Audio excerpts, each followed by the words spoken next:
This season of Truly Independent is supported by the Help Them See Foundation. Help Them See is a nonprofit dedicated to supporting feature films that inspire faith, hope, and connection. By partnering with filmmakers, the Help Them See Foundation brings meaningful stories to life and shares them with audiences worldwide, making a lasting cultural impact through the power of cinema. Learn more and discover how you can be part of the movement by visiting helpthemseefoundation.org.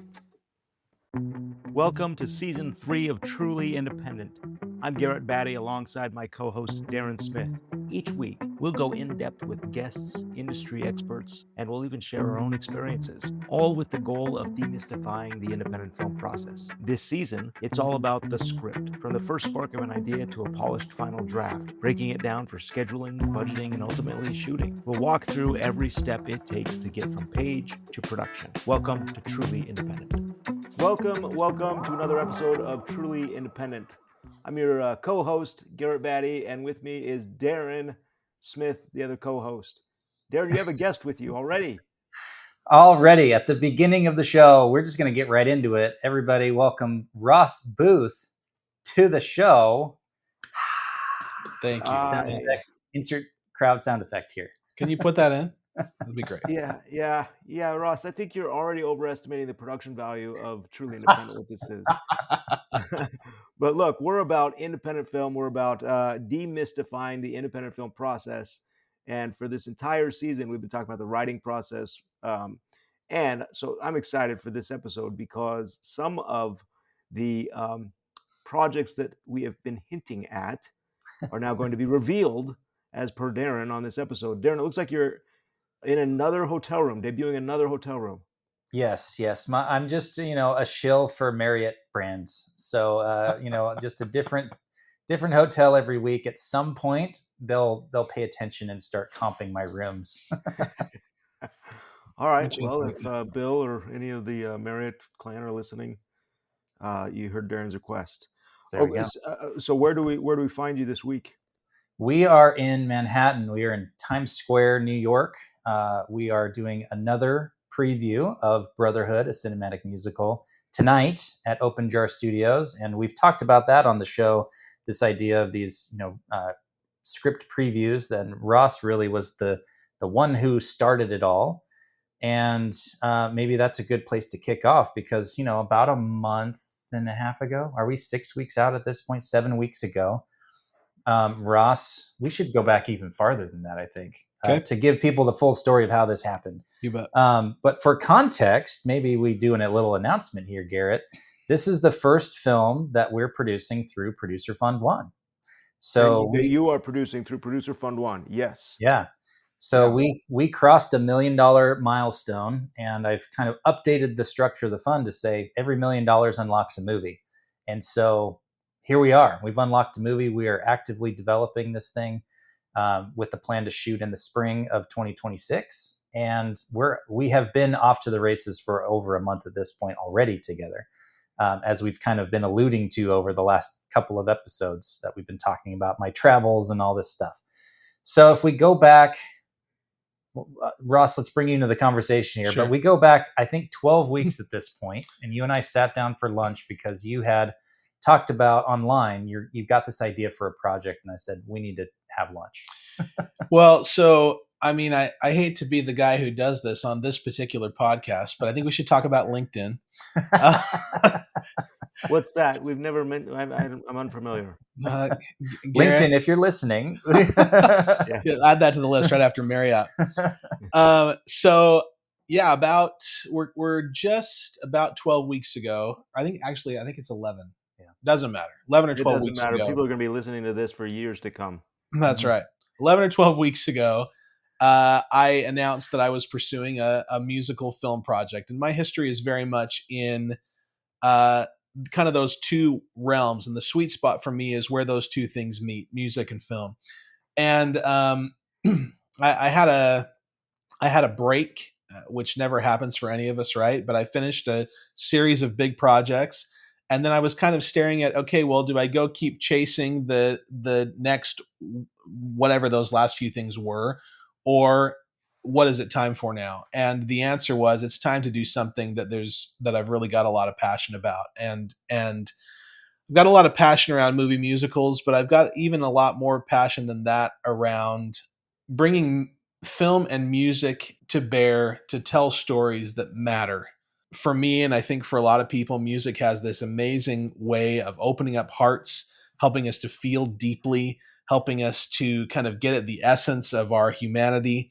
And so I have a really strong desire to use music and film to tell powerful stories. And so as I started thinking, what is the story I want to tell? That was not difficult either. I have a lot of history in Latin America, have led a number of film projects in Central and South America and in various locations. And also spent a couple of years of my life in South Texas, where I learned Spanish and lived amongst. I mean, most of my friends and neighbors were immigrants from Mexico. So fast forward to 2025, and what's happening in this country and the way immigrants are being treated has been really hard for me. And I felt really strongly that I needed to use what I do and bring my gifts, my talents, to help say something important about the way we treat one another. And kind of at the base level of all that is a belief that we're all one family. We are all the same. That your needs, whoever you are and wherever you come from, are not less important or more important than my needs. That who you are, wherever you come from, whatever you look like, is every bit as important as who I am. And that we have a very much a shared, we are part of a shared fabric of humanity. And so I made a little video after I decided I was going to pursue this project and said, hey, everyone, I'm making a movie musical about how we treat one another and specifically how we treat immigrants in this country. And it's going to be called Brotherhood. And I'm announcing that it's going to happen. Now, Darren will maybe say something about that in a minute. But I think to use his parlance, there was a sense of inevitability with this. Within a couple of days, Darren had messaged me on LinkedIn. That's the LinkedIn connection, and said, "Hey, I saw your video, and we need to talk." And so I think about 5 days after that announcement, maybe it was a full week. I think it was a Monday. So yeah, a week later, we met, and Darren said, "Okay, what do you need?" And I think I cried because no one ever asked me that. I'm kind of out here making things happen however I can. And that was the beginning of a conversation. And at that point, I'd spent that first week outlining. Maybe you want to get into that, maybe you don't. We can decide. But I'd spent that week outlining, and I was just about to actually put pen to paper and start trying to write the thing. But Darren and I sat down and talked, and he opened up a lot of things in my mind, honestly, in that first meeting. Probably the most important was I said to him, look, I can make this movie at X dollars, and I will do it. Like, I don't want to do it that way. It was a low number. I don't want to do it that way, but I will do it at that way. And I'm 100% confident I can raise that number. And if that's what it takes to get this done, I'm going to do it, and I'm going to do it fast. Ross, had you raised money before? For a film specifically, no, but for business ventures, yes. Yeah. Okay.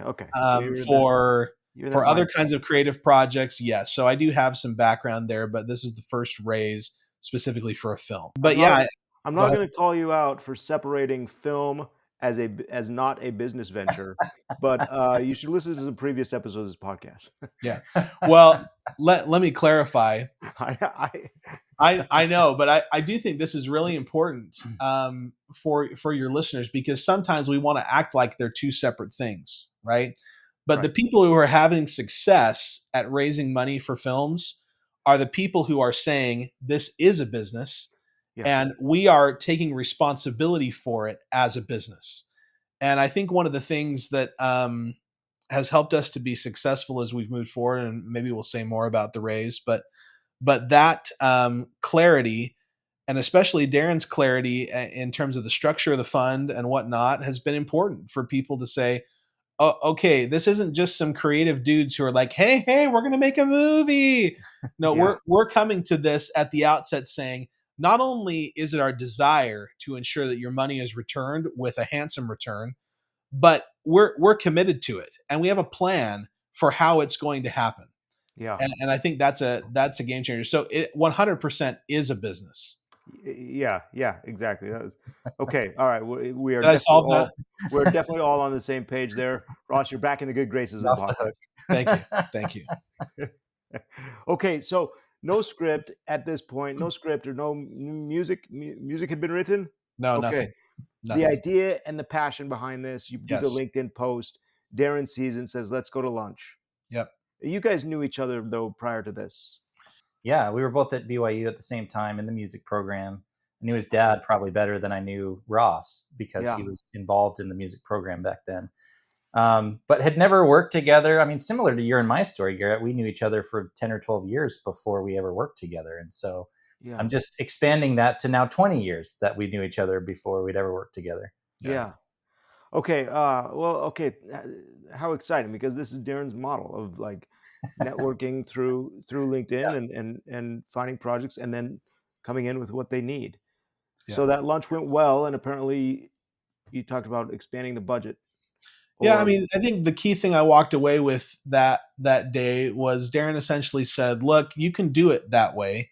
You can do it at your kind of base level price point, and hurry up and bang the thing out. But is there a possibility that what you're doing deserves better than that?" And I was interested in that, and I walked away from that going, "Okay, I should think about that." Now, to some degree, it doesn't matter because there's no commitments and there's not a thing at this point, right? Like there is no thing to be concerned about.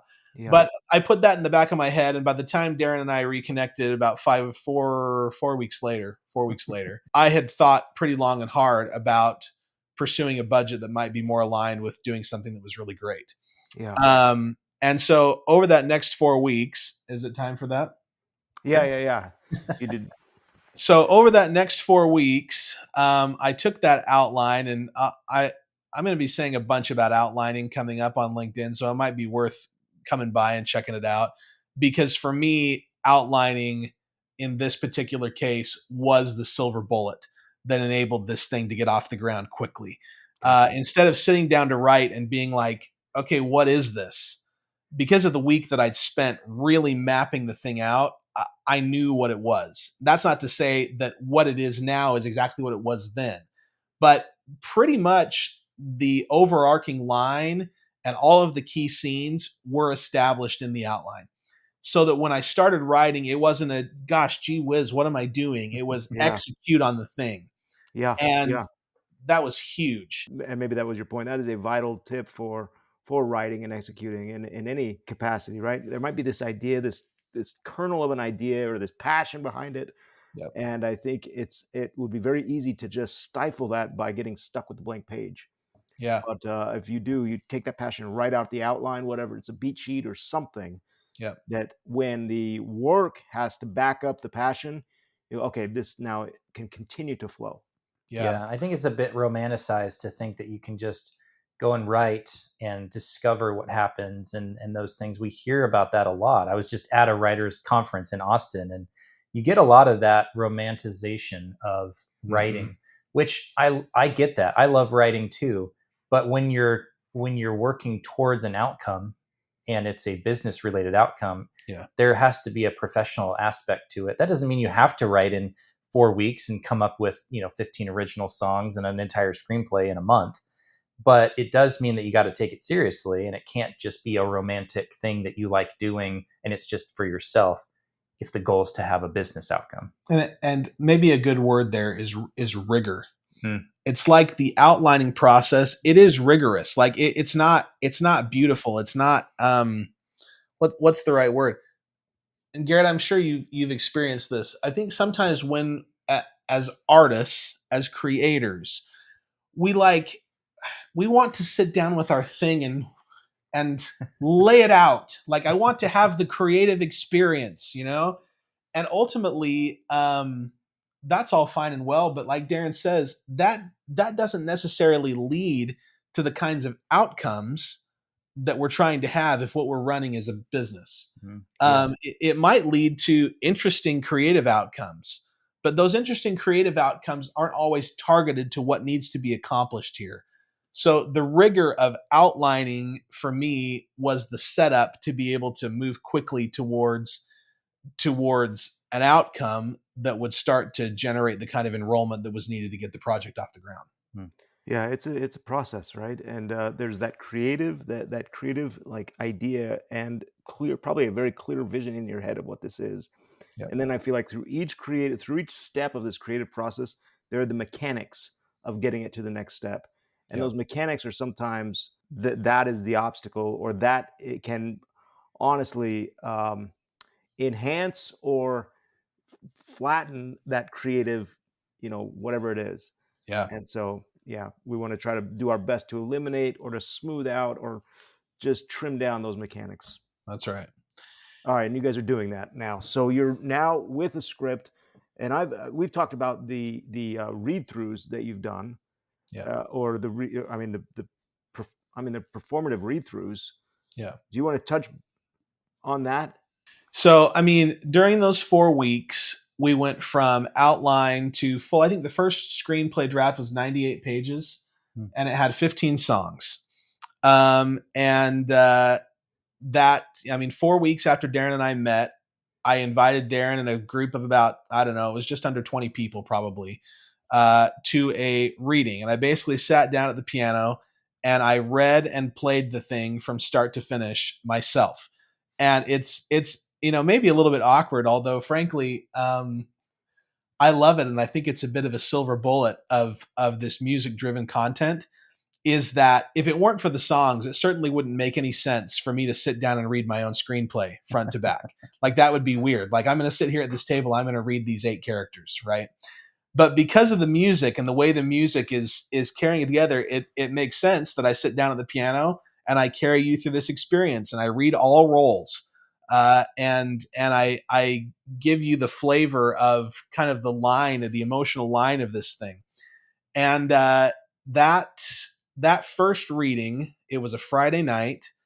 I had invited primarily people who I was interested in as collaborators and as backers. And we had an experience together. When I finished playing, I'd kind of been staring at the piano for 2 hours. I turned out and all these people were crying. And some of them were immigrants, and I was a little bit worried about, did I step in it? Have I, like, what happened here? Because I've just been in the mode of delivering this thing for 2 hours. What's happened? Yeah. And we had a really lovely talk back, and there was a lot of powerful ideas that were shared, and some really great learning. But the overall feeling was positive. And I mean, should I say what happened? Well, I mean, I can share as I'm sitting there at the end, I'm looking over my shoulder in the room going, what other producers are here that I'm going to have to fight off to get this thing? Because that was the kind of tension or pull or compulsion I had by the end of, oh, now that I see what he was able to do in 4 weeks, which in and of itself was a Herculean effort for anyone else. But Ross kind of plays music and sings music like you and I breathe air. So it's just this kind of magical thing to experience. And then, there was a lot of enrollment that happened. We've talked a lot about this idea of enrollment throughout the process, but you can talk about what else came through that. Well, so essentially, back to LinkedIn, Darren walked out of that meeting, and that night he sent me an audio message. Basically said, hey, here's what I want to post on LinkedIn tomorrow. Are you okay with this? And he gave me the kind of general rundown. What he didn't include in that general rundown is that he was going to make a public plea to produce the movie, basically. And, that it caught my attention, no question. And especially because Darren is speaking in such a way on LinkedIn specifically, that there's a lot of interest in the way he and you guys are talking about independent film. And I really resonate. I really resonate with the perspectives that you guys share. And I got to say, I'm a fan of the podcast. I listen. I've, in fact, a number of my favorite LinkedIn people I have heard on the Strictly Independent podcast. And anyway, but that was impactful. The other thing that happened that night, there's more, and we'll probably say more in the future about other things that happened that night. But the one other thing that happened that night was I had invited one potential backer that night.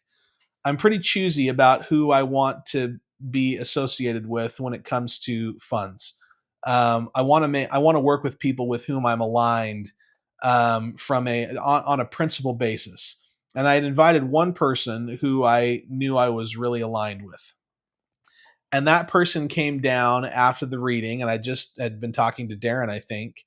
And then I walked over to a different place on the floor, and they approached me and got really close into my face and said, "What do you need to get this done?" Mm. And that investor is the investor on this film. And I think we can say that that investment is in, and the film is officially greenlit and is going forward into pre-production and then into production. Yeah. But I don't want to hang that out there like what I don't want to do is denigrate the efforts that are required in so many cases to work and work and work and to network and network and to find the right people and to find a match. This is a bit of a magical situation. It has to do with the power of the subject matter and the feeling that is coming from this particular piece. I don't expect it to happen again quite this same way in the future, but there was a magic of getting in the room and letting people get a sense of the heart that was behind this piece, and we're just blessed that the right person was in the room that night and felt it. In fact, one of the most amazing things that's happened since then is that investor has reached out on occasion to say, "Hey, I've been thinking a lot about what I felt that night, what I learned, what I heard, and here are the changes I'm making in my life. Here's how I'm trying to love my neighbor better. Here's how I'm trying to reach out beyond my circle and into my neighborhood to people who I may not otherwise interact with." And that all stems from that evening I spent with you. Yeah. And that's been really meaningful to me. Yeah. To go back, you said, I don't want to denigrate the effort that has been put into other projects or whatever it is. And I appreciate that and respect that. However, my rebuttal is I attended one of your screenings, your read-throughs, your performative read-throughs, a week or two later. And what you're describing as far as what may have been felt there is not was not unique, because you duplicated it. And I think that, again, like those, what I saw was just this incredible passion for what you were doing, and the people around me were certainly affected emotionally. But then again, you had those mechanics on how to deliver that passion. So I think that passion combined with that structure and that the business sense of how to deliver this is the winning combination. And I don't think you're simplifying it at all. I think it's years and years and years of preparation. Yeah. That right there is a really important comment. And everybody sitting on this podcast right now brings that. And sometimes I think, especially when we're younger, at least if I can speak for myself, I was looking for all the ways to like shorthand that. Like, how do I get ahead to where I can be like I had 20, 30, 40 years under my belt without actually having it? And the truth is, sometimes we have young people and young filmmakers in this context who do get lucky, and or who bring a certain amount of experience and wisdom and focus that is beyond their years, right? But for a lot of us, like, here we are in our 40s, like, this is the moment, right? Like, we've worked a lot to be here. And to speak to what you just said, Garrett, the things that enable the kind of experiences that we've created now on multiple occasions. In fact, I mean, tonight is number 7. And this coming Monday will be presentation number 8. That'll probably be the last one in this particular format, potentially. But the things that are making those work, those go clear back to, gosh, almost 40 years ago. When I first say to my mom, "Hey, I want to play the piano like Dad," at age 5, right? And then 21 years of serious study, clear until I was 26 at the university. And I mean, there's just way more experience than any of us can talk about in a format like this that lead us to this point. And I have them, and you have them, and you have them, Garrett. And there's just nothing that can replace the work and the grind and the effort and the learning over so many years. If you're open to it, you learn a lot by the time you're as old as we are. Are we old? I'm not old. I'm not old. Well, I want to thank you for including me in the "we're in our 40s" comment, and I will not. I mean, I'm not. I'll just stay quiet on that. Leaving it there. Leaving it there. So okay, so you have things that are falling into place. Darren, we've talked a lot about kind of the writing and the breakdown and things like that. There is an official script now that I imagine is just being tweaked and improved with each performance. You have funding in place. You're greenlit. So Darren, as a producer, I mean, you go into full blown producer mode now, or how, help me as a listener understand what that next. Yeah, I got the check. Now we'll see at the theater. No, like what's the next step? Now, I don't want to jump in on you, but I think there's one thing we got to say before we move on from writing, because Garrett just spoke to it. What's the most magical thing about these readings for me? It's not the great outcomes that have happened. It's that at every single one, I've walked away with incredible feedback. And the power of feedback is incredible. But even more than that, the power of being someone, or of trying, I should say it that way, of trying to be someone who wants it all, that is a superpower. And it's a superpower you can choose to have, right? I'm not going to tell you that all the feedback that has come in the last 6 readings I have loved. I haven't loved all of it, but I have been really focused on trying to receive, like really truly receive it all into my person and say, okay, what's the intent? Because no one is giving me feedback because they want to tell me I'm bad. Every person is giving me feedback because they have appreciated the piece and they genuinely want to see it be better. And so I've had so much stuff come in, and in trying to let myself really receive it, the piece has gotten better. I mean, version 1 is the one we read at the first reading with Darren. There was 1.1, 2, and 3, I think, and then 2.0 and 1 and 2, and now we're 3.2, I think, is what I'm working on right now. Like we're nine drafts in at this point. And every one of those has largely been informed by what I learned reading it in front of a group of people, and 2, the incredible feedback that came in. And I've got pages and pages and pages of it, including from these 2 gentlemen who host this podcast. And it was so valuable to get it all and to drink it in and to receive it. And that is the reason. There's a reason that we had a script and a score in 4 weeks. But the reason we now have a script and score that we can say to Darren, we're ready to break this thing down and to actually produce it, is because of all that feedback that's come in. And I'm just super, super grateful. Yeah, that's awesome. Ross, how as a writer, what can you tell us about saying, I guess, trusting that the audience is going to get what you're trying to do with that draft? I mean, you're in a black box theater with an upright piano. Yep. And I would go out on a limb to say that's probably not the final look of the movie. And yet you're inviting people that you respect, people of influence, right? Past piano teachers and people with means that can make this happen. And how do you cross that gap of like, I'm going to do this, and I'm just going to trust that people are going to see this for what it can be and not for what it is at this point? I really think you've already said it a couple of times in this episode. And I'll tell you what I could be wrong, and Darren may have a different perspective on this, and Garrett, you may have a different perspective on this. But I really believe that the thing that has made that work is the passion, is the whole souledness that I feel about this. Like, you can't come watch us do this and walk away going, well, that guy doesn't believe it. Like, you know that I believe it in my gut, in my soul.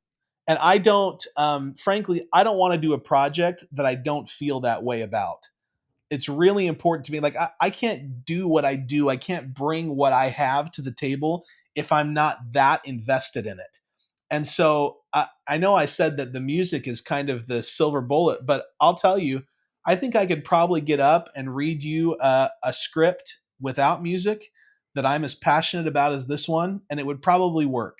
Yeah. Because the passion and energy, the connection, the authentic human desire to do good, to increase empathy and goodness and hope and good things in the world and love in the world, I think that's the thing that is bringing people along. That salves a lot of wounds. That covers a lot of canyons. Hmm. And people are kind of swept along by the thing, and even if they can't even track, in fact, yesterday, someone who has heard almost every reading we've done of this sent me a note about something, and she didn't even know a particular plot point, and she's heard it now multiple. She's closer to this than almost anybody, and she hadn't even heard it. That's just the evidence that we've been swept along in this thing, and it's more about what we're feeling than all of the minute details that we're trying to process. Okay. So Garrett, you were asking about, getting into producer mode, and there's this idea of momentum that a project has or doesn't have. And I wrote about this recently, that like momentum needs a catalyst, that projects don't just take off on their own. They require you to put some energy into it and to be a catalyst. And I do think it comes down to the individuals working on the project being that catalyst. So my producer mode didn't really start the day the money hit the bank. It started a month before, when I was begging Ross to go to lunch. And luckily, we both felt equally desirous to work with each other. It wasn't just me saying, please, please, please. I feel like there was an equal amount of 100%. desire to work with each other. But from that moment, 4 days later, we were pitching the movie together. And a week after that, 2 weeks after that, we were in New York doing a preview together, where we were both spending out of pocket before any money had hit the bank to say, we're going to go do this in New York. And I think my producer mode started, a month before the very first lunch, going, I need to at very least help guide and put up maybe some bumpers or some guardrails to this project, to be like, if you're going to do what I think you're going to do, please don't do it like this. That was lunch number one. By lunch number two, it was like, I want to help you do it. And this is the way that I've built this producer fund, to say, we're going to do it this way. It's structured this way, where it's produced this way. Like, one of the things that came up in our last trip here to New York a month ago was I had mentioned to somebody, I don't know if it was directly to you or to somebody else, I think it was over dinner, that I was saying, one of the things I require of the filmmakers I work with is that we make the movie in development.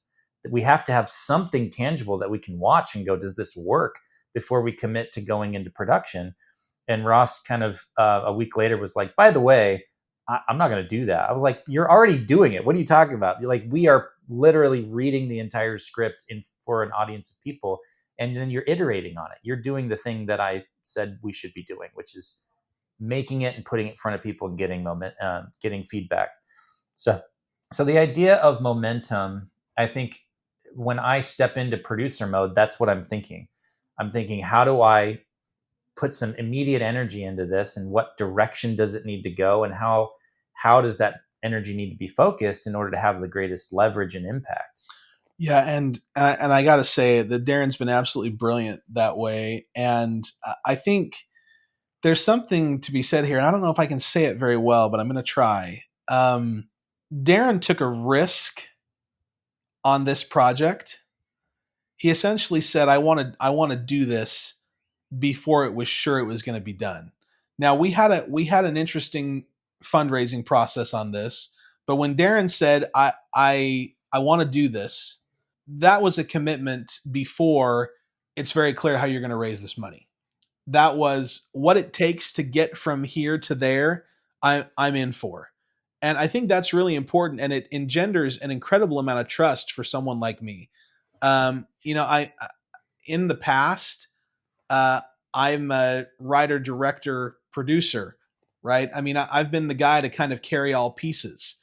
Yeah. And so giving away a big chunk of the management and the development of this thing, it can be hard for someone like me, because I'm the kind of guy who likes to know everything that's going on, likes to be in all the interactions, likes to really have the pulse of the project nonstop. But Darren coming and saying, to use his word, I've gotten enrolled in this. I feel it in my gut. I see that this is going to happen, and it needs to happen, and I want to help make it happen. That was a big deal, and it engendered a ton of trust for me, because I went, okay, we're Darren's not looking at this saying exclusively, okay, I think we can make a buck on that. He's saying, I've got some passion and energy myself for this.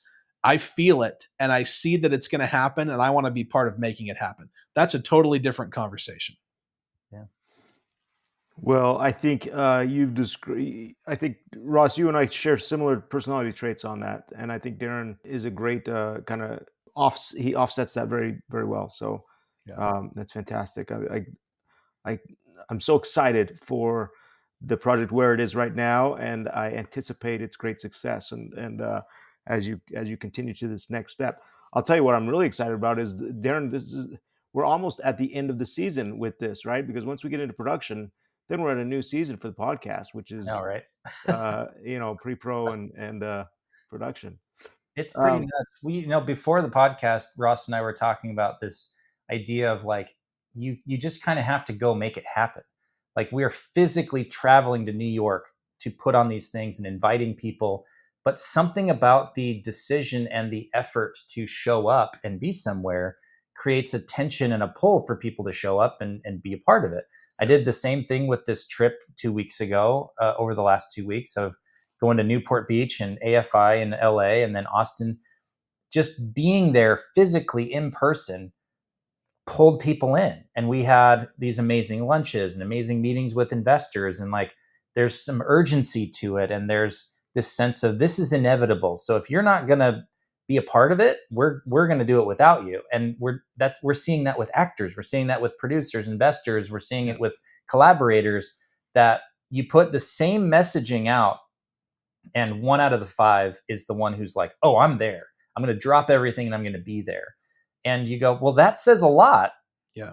They may not be I'm not going to say this about any particular actor or collaborator, but maybe they're not your first pick, but they certainly become your first pick when they show up that way.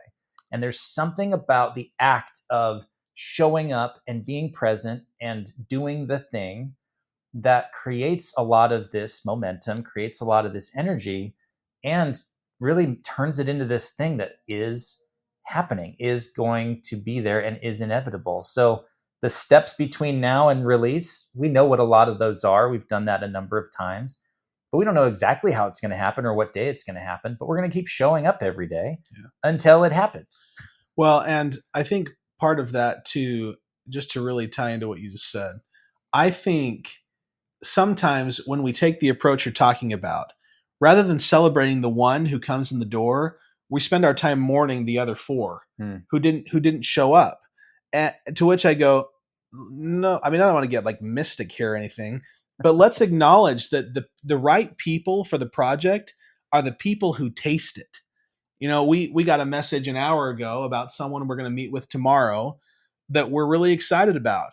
And there are other options of people who could play the role that this particular person may play on the project. But guess what? This is the person who's started to get a taste for it and is saying, that tastes good to me. I want to know more about that. I want to come to that. And I think, honestly, one of the biggest things I'm learning, because I think in the past I've been the one mourning the 4 who didn't show up. Instead, I'm going, let's be excited about the people who are getting enrolled in the thing, because those are our people. We don't want to jam somebody who's not enrolled in what we're doing here into our process. That never turns out well. Yeah. Let's gather up the people who are feeling this in their gut, and let's work together to make something great. That's a paradigm shift, and I think it's an important one. Yeah, the opposite of enrollment is you've convinced them somehow. Mm-hmm. You made a big enough offer, or you tweaked the offer to be able to accommodate all the things that they say they want. Yep. But the energy is them going, they're looking away. They're going, no, okay, you can pull me back in if, no, but if, okay, maybe if you make this concession.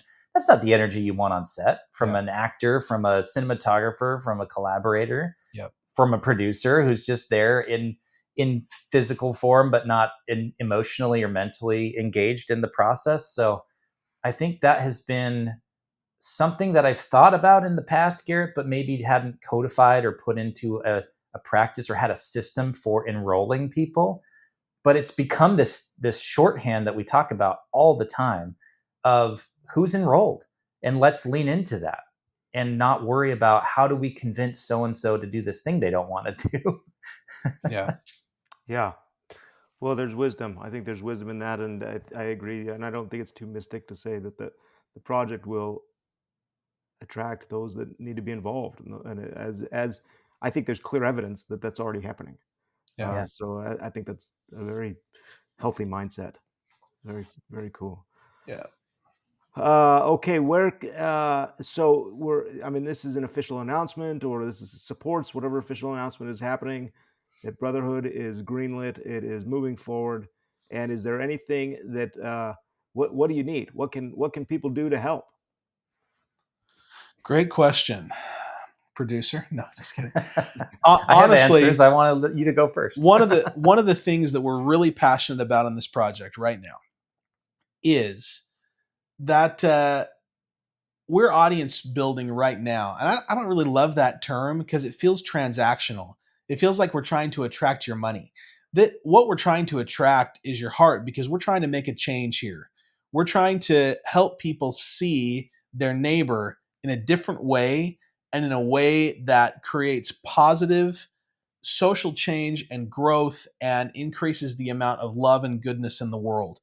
And what's been awesome about these readings coming up on number 7 tonight, number 8 next week, is that we're finding people's hearts opening to that. So as we talk about this project and these ideas, if you're feeling some resonance, come follow along. We're going to build this whole movie. I mean, literally, I made the first video on day 1. Nothing existed. And we're going to tell the whole process of bringing this thing to life from here to release and beyond online. So you can follow Darren at Craftsman Films. You can follow me on LinkedIn and Instagram, or wherever else you are. I'm probably there. You can check out brotherhoodmovie.com. I guess we better put something up there. Yeah. But at least get your email put in so you're getting the updates about this project. And then I think, like we've said to everybody who's attended one of these readings, and Darren says it really well right at the beginning, if this resonates and you're saying, I want to bring what I have to this, let us know. We're easy to get to, both on social media and by email. We're easy to get to. And if you taste something here and you say, I want to be a part of this, I want to bring what I have, come on, let's go. Yeah. So my answer is similar, and we're building a community around this. You know, it's a tribe almost. People, I love Seth Godin's definition of a community or a tribe. It's people like us do things like this. And, you know, you've heard through the conversation the kind of things that people are kind of catching a spark and going, oh, I want to reach out to somebody, or I want to be different. You know, that's going to grow and grow and grow. And we've already seen it compounding with each one of these. It's really the Utah one that we can see the compounding effect, because it was like a dozen people the first time, and then 20, and then 30, and then 50. And it's like, okay, we can see that this is building. But from the producer standpoint, and specifically talking about Producer Fund 1, this really kicks off the timer. Like, once we go into production on Brotherhood, that's the end of Producer Fund 1, because it doesn't make sense for me to bring in investors 6 months later once this film's already been done. Then the risk profile is very different, right? So it really means that we've got 5 or 6 months to raise the rest of Producer Fund 1. And there's a cap at $10 million, so up to 10 movies. And so when you invest in Producer Fund 1, you're not only making more movies like Brotherhood possible, but you get to participate in Brotherhood as well, because it's through the fund. And so it's a very exciting moment because, as you know, Garrett, we were at a pie night. What day is today? The 4th. So a year ago, November 7th, you and I were sitting in Dylan Ferguson's house having a pie night with 30 of his friends and neighbors. And that was really the first time that I'd publicly talked to a group of people about Producer Fund One. And so it's been a year, Garrett. Like that's my wife will show you the 18 I'm gray sure. hairs. I'm sure she That's knows like, the day count. Yeah. oh yeah, because the deal with her was give me 3 months, and that was November of last year, and now it's been a year. So I have an incredibly supportive wife who's been giving me the time and the support to go and do this. But it feels like a huge milestone to have reached, to cross over that $1 million threshold with the fund.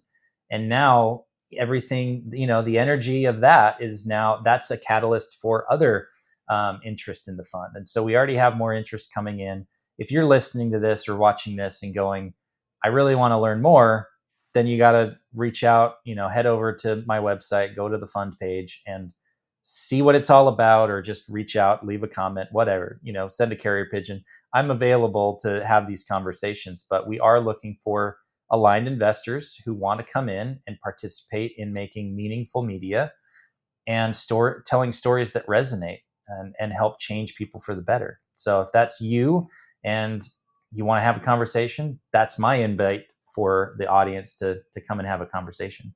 And I really think that, just to speak to Darren, I really think that what you'll find is a profile of a producer who's raising and managing a fund that is, I would say, substantively different than what you're seeing anywhere else.